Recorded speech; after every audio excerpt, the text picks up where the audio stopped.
안녕하세요. 기도학교에 오신 여러분을 진심으로 환영합니다.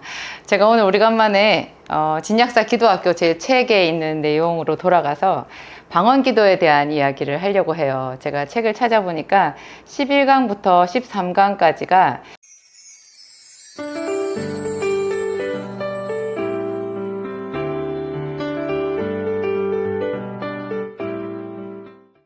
방언기도를 왜 해야 되는지, 그리고 어떤 사람 그 방언기도 통역 사례를 또 다룬 게 12강이고요.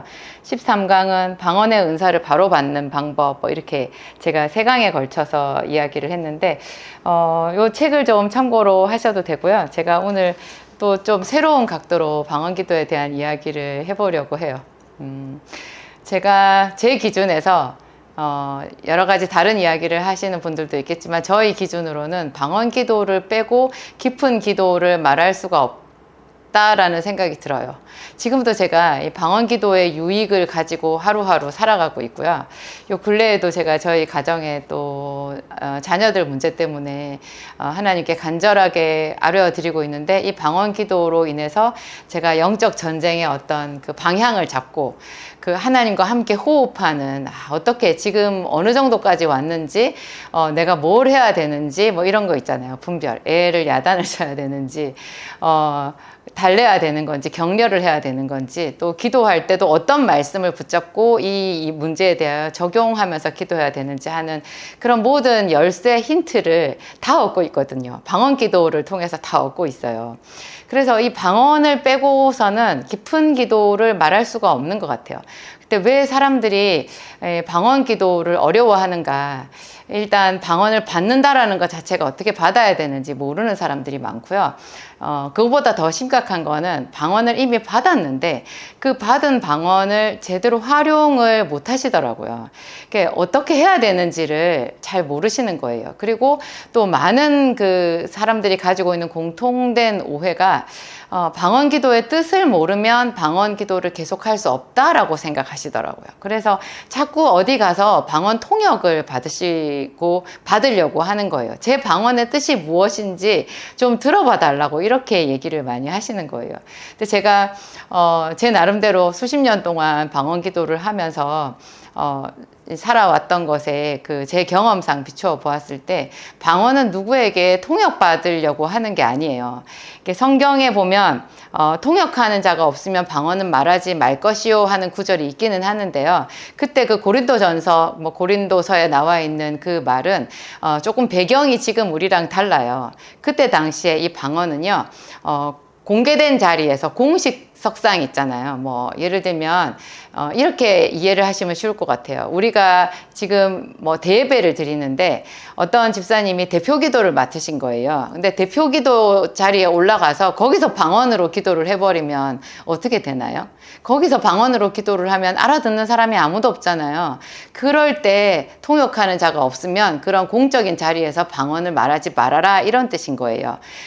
다르게 보면 분명히 사도 바울이 말했어요. 방언은 하나님과 자기 사이에 비밀을 말하는 거고 자기의 덕을 세우는 거라고. 교회의 덕을 세우는 게 아니라 자기의 덕을. 무슨 말이냐면 교회에 유익을 준다라기보다는 자기의 유익을 위해서 필요하다는 거예요. 교회에 유익을 주는 게 예언이잖아요. 교회 전체 다른 사람에게 유익을 주는 어떤 그런 예언, 이런 것에 비해서 방언은 자기의 유익을 위해서 한다는 거죠. 통역은요, 예언의 은사랑 맞붙어 있어요. 다른 사람의 방언을 내가 통역을 한다. 그러면 그 사람에게 주시는 하나님의 말씀을 이렇게 명확하게 표현할 수 있는 거잖아요. 그것은 예언의 은사와 거의 같아지는 거죠. 그래서 우리가 방언을 말할 때 이 통역을 자꾸 하려고 하는 뜻은요, 우리 내면에 좀 그 이기심이 있어요. 조급함. 뭐냐면 마치 사람들이 좋은 꿈을 꿨을 때 나타나는 반응이랑 저는 맞물려 있다라는 생각이 들더라고요. 어떤 사람이 굉장히 좋은 꿈을 꿨어요. 예를 들어서 누가 봐도 그것은 하나님 안에서 축복을 받는 것이고 굉장히 풍성한 수확을 거두는 그런 꿈이다, 이렇게 하면 그 사람이 그 좋은 꿈을 굉장히 기뻐하면서 어떻게 해요? 그냥 그 꿈 자랑하고 끝이에요. 그렇지만 하나님 안에서 좋은 꿈은요, 반드시 대가가 있어요. 대가가. 예를 들면 우리가 그 요셉이 꾼 꿈을 이해할 수 있잖아요. 요셉이 소년 시절에 자기 아버지의 집에서 두 편의 꿈을 꿨잖아요. 둘 다 자기 엄마, 아버지 그리고 모든 형제들 그 위에서 자기가 독보적으로 높은 자리에 올라간다라는 그런 뜻이 함유되어 있다라는 것을 그 형들도 다 알고 아버지도 다 알았어요. 요셉 자신도 어리지만 막연하게 그런 것을 알고 자랑했던 것 같아요.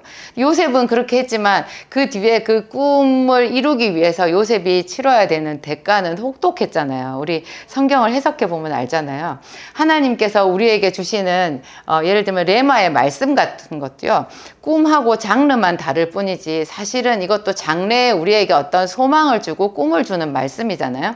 예를 들어서 어떤 사람이 내가 너로 큰 민족을 이루고 너로 인해서 모든 사람들이 복을 받게 하고 너는 복이 될지라. 이거 뭐 아브라함한테 하신 말씀인데요. 아브라함한테 그 말씀 하셨을 때 그 말씀은 아브라함한테 장래의 꿈이 되고 비전이 되는 그런 말씀이잖아요.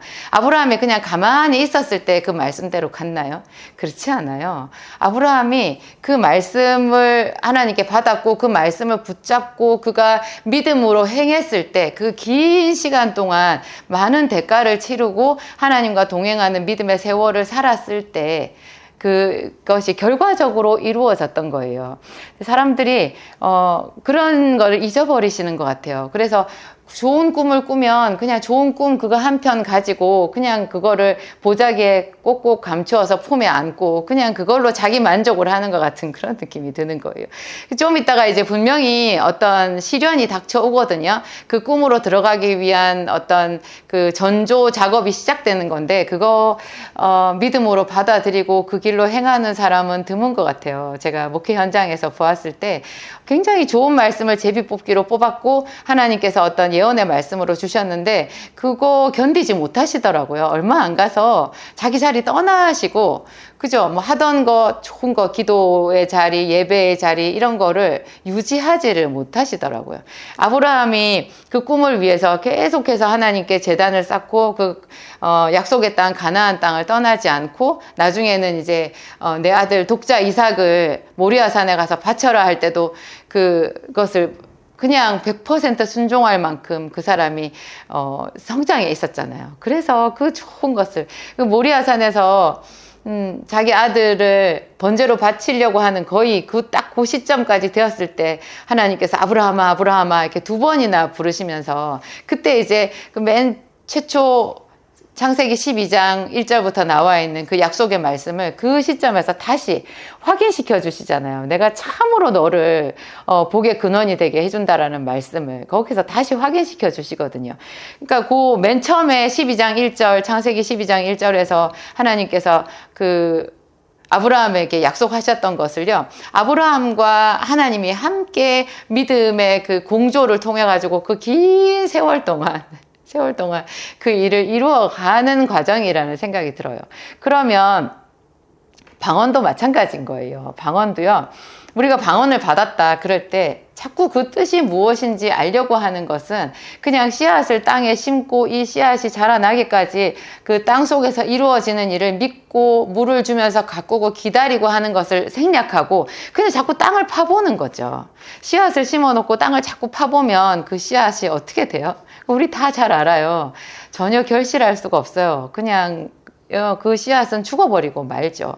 우리가 방언의 뜻을 제대로 알지 못하지만 혼신의 힘을 다해서 그 방언으로 지속적으로 하나님과 대화하려고 하고 어떤 영적인 전쟁을 수행하려고 하고 깨달음을 얻으려고 하는 그런 믿음의 몸부림 있잖아요. 그게 계속 같이 가야 되는 거예요. 같이 가야 되는 거예요. 방언은 그냥 얕게 이것은 뭐 어떤 뜻이다, 뭐다 이렇게 탁탁 알아지는 그런 차원의 얕은 언어가 아니에요. 방언은 정말로 깊은 영의 언어고요. 이것을 제대로 방언 기도를 하기 위해서는 한 번에 최소한 30분 이상은 집중해서 방언을 하셔야 되고요. 그 방언 기도를 할 때 내 머릿속은 내 마음의 언어, 내 마음으로 하나님 앞에 간구하는 언어가 같이 가야 돼요. 돼요. 보통 방언을 할 때 사람들이 입이 무슨 재봉틀처럼 아니면 뭐 자동 기계처럼 그냥 입이 달달달달 돌아가잖아요. 그러면 사람들이 생각이 딴 데에 가버려요. 저도 많이 그렇거든요. 생각이 딴 데 가 있고 머릿속으로는 온갖 자기가 하고 싶어하는 생각을 하면서 녹음기 틀어놓듯이 그냥 입술로 막 방언을 말하는 경우가 많이 있는데요. 그런 방언 기도는 전혀 영적인 깊은 차원으로 들어가지 못하는 그냥 흩어져 버리는 기도예요. 전혀 유익이 없어요. 그러면 이 방언 기도를 어떻게 해야 되느냐? 제가 말씀드린 대로 입으로는 방언을 하면서 내 마음으로 정말 하나님께 집중해서 내 마음의 기도를 동시에 같이 해야 돼요. 그러다 보면은 내 마음의 기도와 이 영의 기도가 똑같다라고 사실 말할 수는 없거든요. 그런데 더블 플레이처럼 되는 거죠. 한꺼번에 두 가지 작업을 하게 되는데요. 이 두 가지 기도가 같이 올라가면서 기묘하게 서로 상호작용이 있어요. 제 느낌에 그래요. 제가 깨달은 바로는 그래요. 그래서 가끔 제가 기도하면서 제 마음으로 하는 기도가 제가 생각하지 못하던 방향으로 하나님께서 탁 열어주실 때가 있어요. 요즘에 제가 방언 기도를 하면서 얻는 유익이 그런 게 있거든요. 이게 하나님께서 주시는 자기 해석이 자기가 자기 방언에서 어떤 중요한 영적인 실마리를 얻어가면서 깨달아가면서 기도의 방향이 조정되는 거죠. 이런 것들이 있게 되면요. 예언이랑도 맞닥뜨려지고 영적인 전쟁을 수행할 수 있게 되고 또 다른 사람에게 무슨 말로 권면을 해줘야 되는지도 알게 되고 또 지금 내가 어떤 면에서 하나님 앞에 올바르지 못한지 내가 회개해야 될 것이 무엇인지 이런 것을 깨닫게 되기도 해요. 그래서 참 방언은 믿음으로 하는 거예요. 우리가 농부가 씨앗을 뿌렸을 때 믿음이잖아요. 가을에 좋은 수확을 할 것이라는 믿음으로 사실 하잘것없는 씨앗을 뿌리는 거잖아요. 우리가 예를 들어서 제가 그런 비유도 잘 하는데 회사에 취직을 하면 월급날일까지 열심히 일하잖아요. 월급은 후불이거든요. 심지어 첫 월급은요, 일한 날 수대로 월급을 다 주지 않고 얼마 정도 묻어두거든요. 그렇지만 우리가 그 직장을 계속 다니는 이유는 그 직장에서 내가 일을 할 만큼 고용주가 나한테 대가를 지불할 것이다, 급여를 줄 것이다 라는 그런 고용 계약을 믿는 거잖아요. 우리가 아이를 예를 들어서 약학대학에 애가 입학했다, 아니면 의과대학에 애가 입학했다, 서울대학에 입학했다, 그렇게 하면은 굉장히 기뻐하잖아요. 왜 기뻐해요? 입학했으니까 졸업하겠지.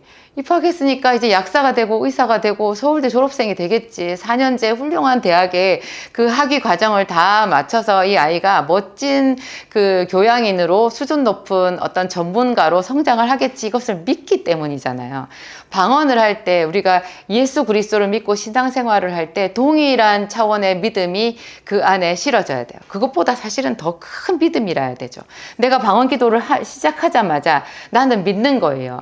하나님께서 내 마음에 오셨고 지금 성령께서 나를 주장하셔가지고 내 삶에 들어오셔서 내 인생을 세워가는 어떤 일을 시작하셨다라는 것을 믿는 믿음인 거죠. 비록 내가 하는 이 방언을 내가 못 알아듣는다 할지라도 하나님을 믿으면서 그분을 찬양하면서 그분께 내 입술과 내 육체와 내 생각과 내 영과 모든 것을 다 걸어드리는 거죠.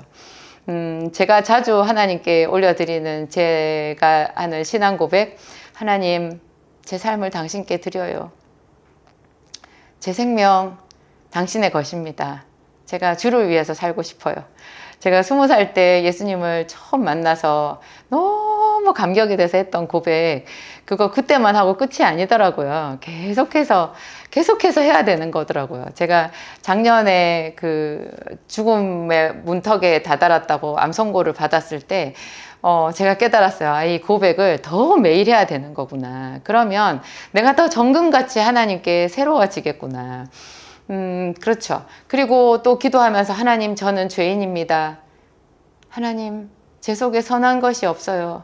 제가 아무리 선한 일을 하려고 해도 항상 그 선한 생각보다 더 깊은 저변에 저의 이기심이 올라오고 저의 욕심이 올라오고, 그쵸, 저의 의로움, 내가 스스로 의로운 일을 한다라는, 다른 사람보다 내가 훨씬 낫다라는 그런 생각이 자꾸만 저를 엄습하니까 내가 그 생각과 싸워야 되잖아요. 그래서 그런 게 문득 느껴질 때마다 하나님, 역시 저는 죄인이에요. 하나님, 제 죄를 낱낱이 주님 다 아시오니 저를 씻어주시고 저를 새롭게 하여 주시옵소서 이런 기도를 하게 되거든요. 이 방언 기도를 하면서 사실은 우주 속을 헤매는 것 같이 그냥 막막할 때도 많이 있어요. 그렇지만 하나님을 믿는 거죠. 이 어두운 세상에 빛으로 나를 찾아오신 예수님, 그 예수님을 믿는 거죠. 이사야서에 그런 말씀이 있잖아요. 내가 생소한 방언과 다른 입술로 이 백성에게 주었다고. 이것이 저희의 상쾌함이지만 그렇지만 저희가 나를 믿지 않는다라는 그런 탄식이 있거든요. 구약 성경에 나오는 그 방언에 대한 놀라운 예언인데요. 사도 바울도 분명히 말했어요. 내가 모든 사람보다 더 많이 방언을 말함으로 하나님께 감사하노라. 너희는 더욱더 신령한 은사를 사모하라. 또한 내가 제일 좋은 것으로 너희에게 보이리라. 방언으로 이제 어떤 집사님이 했던 그 기도, 정말 그 뼈에 사무치는 그 방언 기도의 뜻을 저희 남편 목사님에게 순간적으로 하나님이 해석해 주신 게 있었거든요. 하나님 나를 치료해 주소서 하는 그런 절규였어요. 그게 제가 그분의 방언을 듣고 온몸이 피투성이가 돼서 정말 그 피 비린내가 나는 것 같은 그런 참상을 보는 것 같은 느낌이 들어서 제가 소름이 돋았었거든요. 너무나 끔찍해서. 근데 그런 느낌만 저는 받았었는데 제 남편 목사님이 분명한 그 언어로 하나님 나를 치료해 주소서. 그건 죽어가는 피투성이가 된 그의 영혼이 하나님께 올려드리는 절규였다라는 것을 그래서 제가 해석하고 하나님께 영광을 올려드렸는데요.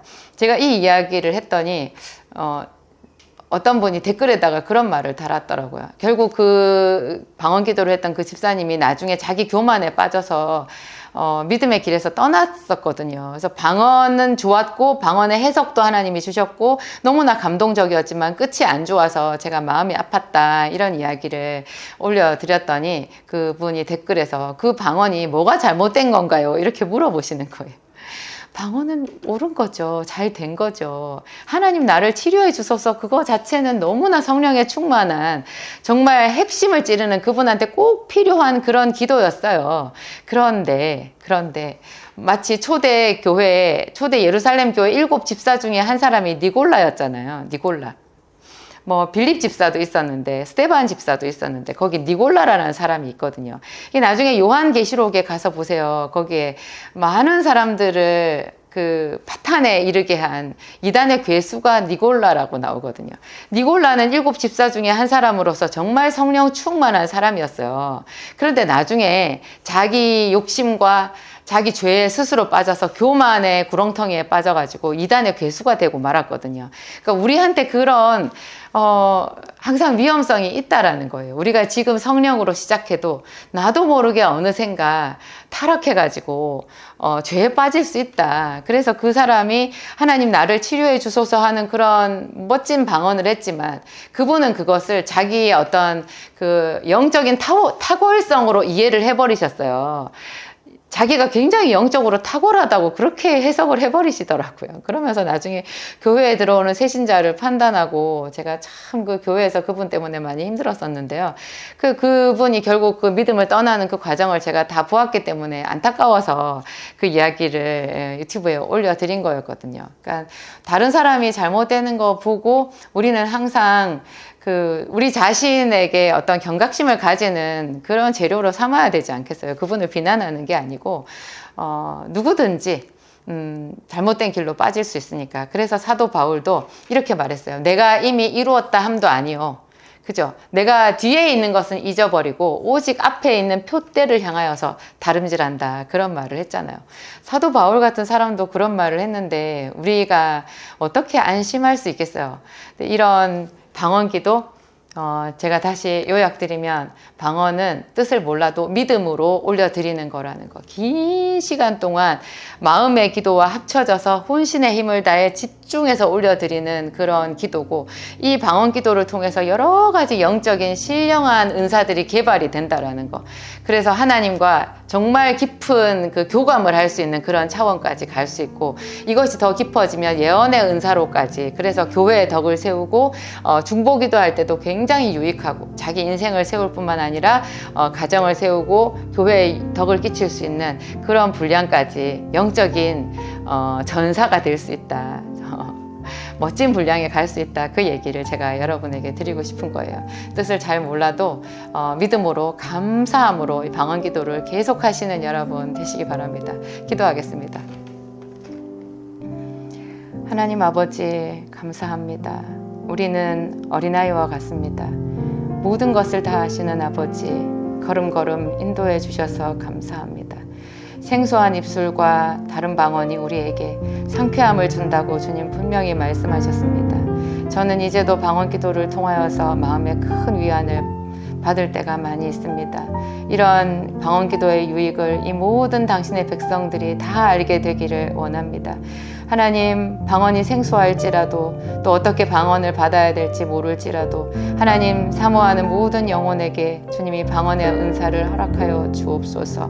하나님, 더 깊은 기도로 나아가고자 하는 모든 백성에게 하나님 기도의 영을 부으시고 친히 주목하여 보시고 이끌어 주셔서 하나님 우리 아버지 정말 마귀의 꿰매 넘어지지 아니하는 영적인 강한 군사가 되도록 단련하여 주옵소서. 이 땅에 기도하는 당신의 백성들 주님 기억하시옵소서. 이 기도학교에 들어와서 기도를 배우고자 하는 당신의 백성들, 당신의 사랑하는 아들, 딸들을 어루만지시며 하나님 그들에게 상쾌함을 주시며 기쁨을 주시며 더욱 강한 믿음을 주시옵소서. 이 기도의 길에서 떨어지지 아니하며 말씀으로 충만하며 지극히 선한 것을 분별하여 그리스도의 날까지 이룰 수 있도록 주님 도와주시옵소서. 예수님 이름으로 기도합니다.